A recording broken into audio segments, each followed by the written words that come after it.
Anong mensahe ang kailangan marinig ng mga Sagittarius sa period na to? Pwedeng nangyayari na itong magiging reading o mangyayari pa lang. Kung hindi man para sa inyo itong magiging reading, di baka para sa someone na malapit sa inyo o kakilala nyo mismo. Baka may lumabas na gender mamaya, gawin nyo na lang energy, masculine at feminine energy. Pwede rin naman na huwag nyo nang pansinin ang gender. Hindi ko masasabi kung anong magiging reading, kung positive ba o negative, depende sa kung anong mapipick up ang energy. Walang masama kung papanoorin ng sun, moon at rising sign, kasi baka alin man sa mga yan ay mag-resonate na sa sitwasyon nyo. Anyways, i-enter ko lang yung aking membership. Baka lang gusto nyo ng mga exclusive perks na hindi ko usual ginagawa, like live streaming, pag-post ng shorts or kung anumang post. Anyways,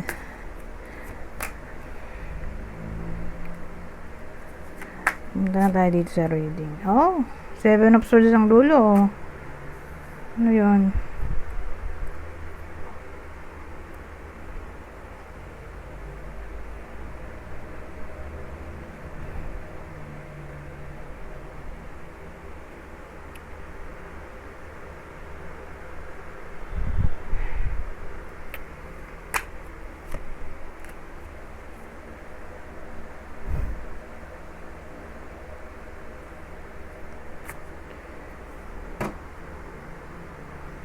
Maganda ko i-clarify ko na rin tong 7 of Swords.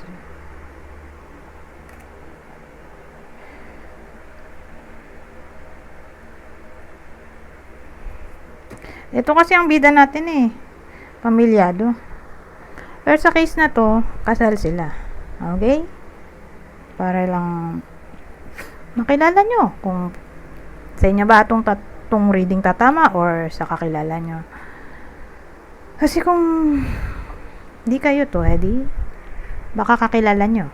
Okay? Mamaya i-describe ko yung possible bida para karoon kayo ng clue.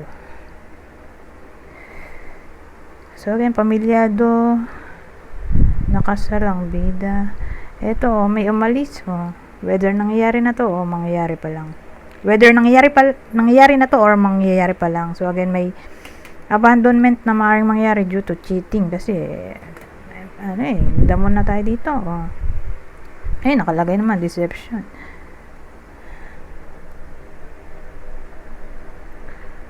Ito literal na ending na kasi ang dating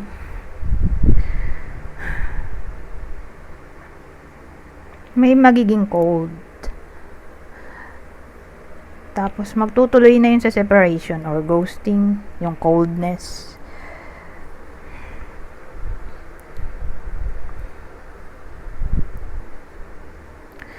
Pero kasi nandito tong 7 of Swords. So we all know na deception card din to, di ba? Stealing. Theft nakalagay So ibig sabihin, either ninakaw niya yung karelasyon ng iba or napanakaw siya sa iba. Okay? Pero makakarma yan at nandito ang justice. Justice will be served in the end. Yun ang mahalaga. Di ba? May karma. Don't worry.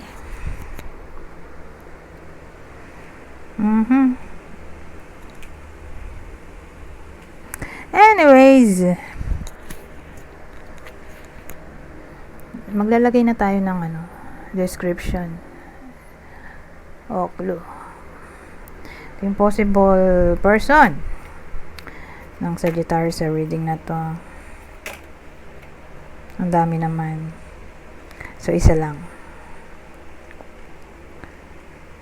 Pag ganyan, Saturn, sa Vedic astrology, siya Aquarius, Capricorn, Scorpio, o Libra. So, ngayon, kung sakaling di para sa inyo tong reading, di baka para sa someone na malapit sa inyo. O kakilala, pwede rin sa idol. Ito yung possible zodiac sa inyo. Pag Jupiter naman, Sagittarius o Pisces. Ito, Mercury naman ay Virgo, Gemini. Ito, isa sa fire sign, Aries, Leo, Sagittarius. So, ito yung kakilala o idol, yung zodiac sign na to, itong last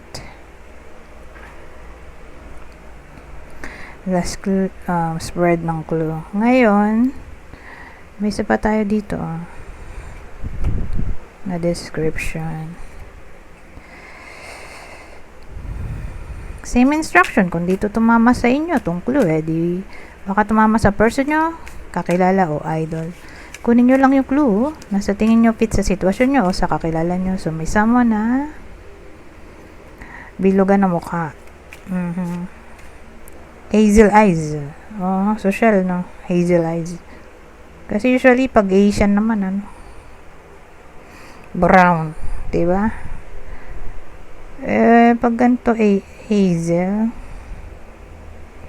Sabagay, may idol nga ako sa Korea, hazel eyes yung mata niya. So, sabihin, sabagay, Asian din naman yung Korea. Asia din yun, di ba?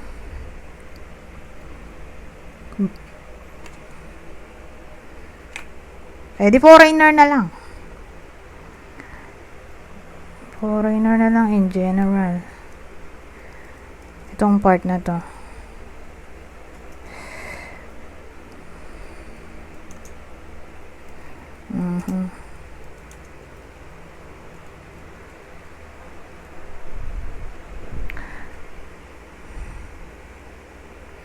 Pero wait lang. East Asia nga Korea is a peninsular region in East Asia. Sabi sa Wikipedia.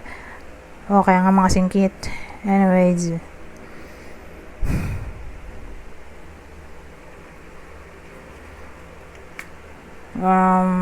Bihira naman kasi sa Pilipino hazel eyes So, foreigner na lang to, in general. Or contact lens. Kung sakali man, diba?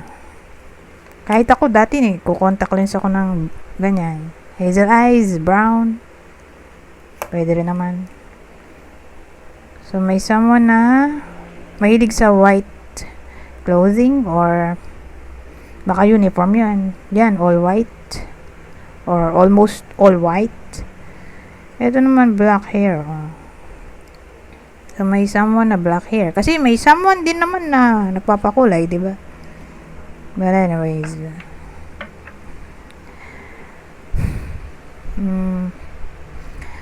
Mag-proceed na tayo sa susunod.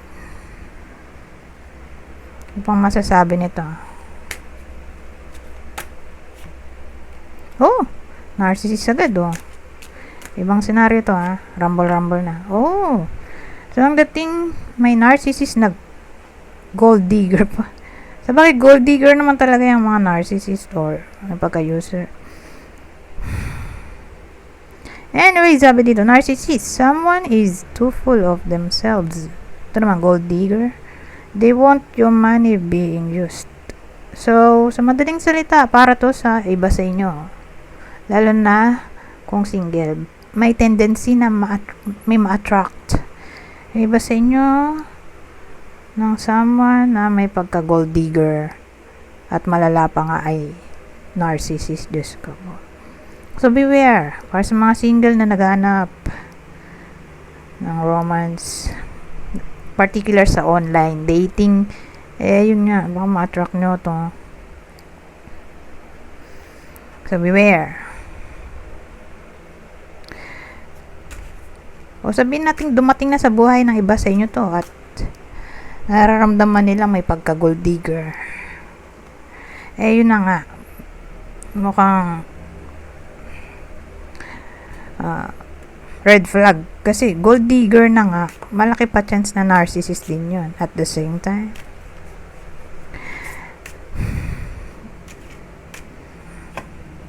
Beware.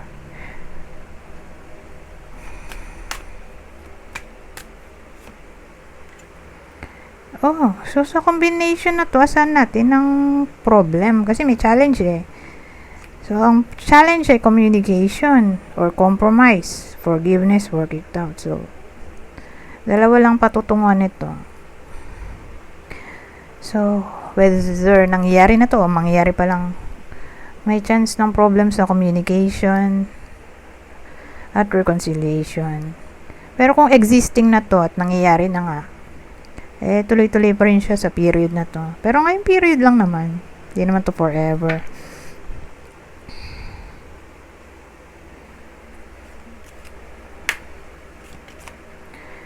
So, sa case na to, air sign, no? Ano ba? Mercury retrograde. Kasi ang Mercury retrograde sa astrology, kasama din dyan, bukod sa mga sinabi dito, electronic issues, communication issues, review everything. Bukod sa, mga sinabi dyan, sasama din dyan yung pagbalik ng mga ex. So, yun na yun, siguro. May magbabalik sa iba sa inyo na ex, probably Gemini, Libra, Aquarius sa period na to. Pero hindi ko alam kung kailan ang Mercury retrograde sa ngayon at hindi na kasi ako updated sa mga astrology eklabo. Pero kung tatanungin nyo ako anong astrology ang pina-follow ko ay Vedic, hindi Western.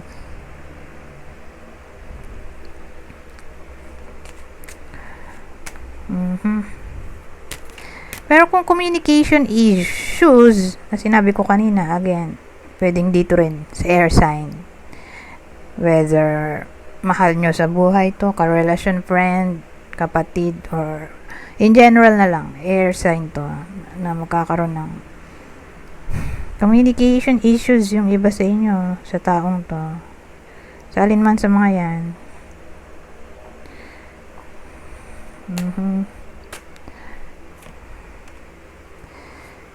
Ito, sexuality naman, Ay, ano ba yan? Someone is still figuring out themselves out. Someone is still figuring themselves out. Spy.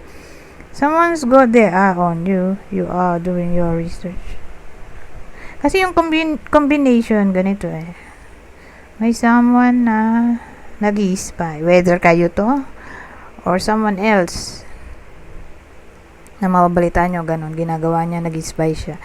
Probably naalam niya kung anong sexuality ng tao. Curious yung tao, kaya siya nag-spy Nakikurious siya sa sexuality. Naalam niya kung may tinatago bang different sexuality yung tao, ganyan. Curious ba ganun. Anyways,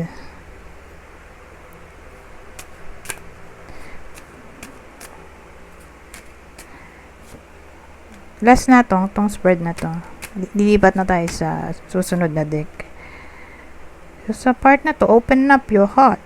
It will help you attract more love. Honeymoon phase. Attending someone's wedding. Ang dating sa akin, may iba sa inyo na attend ang wedding. Ngayon, habang nandun sila sa celebration, may mamimit silang someone new. Kaya sabi dito, open up your heart. Pwedeng habang nandun sila sa celebration, ayun nga, may matagpuan silang newfound friend na pwedeng mag-lead sa relationship, o who knows, baka diretso na new love interest kasi mayroong tinatawag na love at first sight, diba? So kung dito dumaan sa friendship, edi ganun na nga, love at first sight, na parang na-encourage yung iba sa inyo na single na i-open up daw ang heart Aha. So again, dun to tatama sa iba sa inyo na attend ng wedding sa period na to. Para bang dun na nila mamimit ang kanilang love of their lives. So, basahin ko na lang tong part na to. Kuha lang ko ng 3. Kunin nyo lang yung info na sa tingin nyo ay fit sa sitwasyon nyo.